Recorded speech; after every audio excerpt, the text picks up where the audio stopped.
खिलतोगे। इहे लगन में कोले बियाह जवानी खिलतोगे। छौरी के गईबे तहु ससुरबा खूब पलंगिया हिलतोगे। छौरी के गईबे तहु ससुरबा खूब पलंगिया हिलतोगे। इहे लगन में कोले बियाह जवानी खिलतोगे। इहे लगन में कोले बियाह जवानी खिलतोगे। छौरी के गईबे तहु ससुरबा खूब पलंगिया हिलतोगे। छौरी के गईबे तहु ससुरबा खूब पलंगिया हिलतोगे। बुझली के छौरी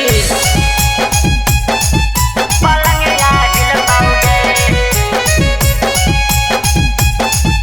पलंगिया हिलतोगे। छौरी के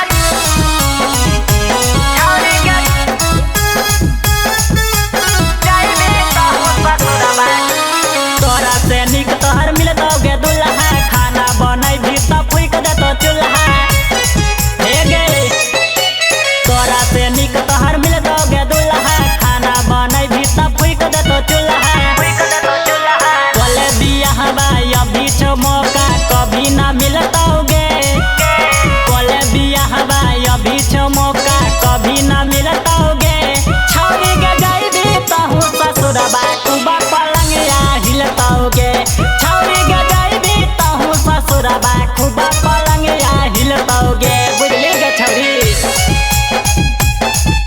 पलंगिया हिलतोगे।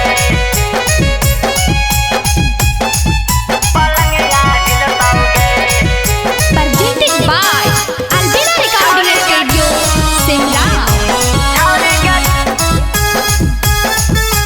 गईबे तहु ससुरबा छुछे जवानी न करे बेकार गे। सेजिया पर सुताई के चुमतो भातार गे। सब कुछ देतोगे। छुछे जवानी न करे बेकार गे। सेजिया पर सुताई के चुमतो भातार गे। राइटर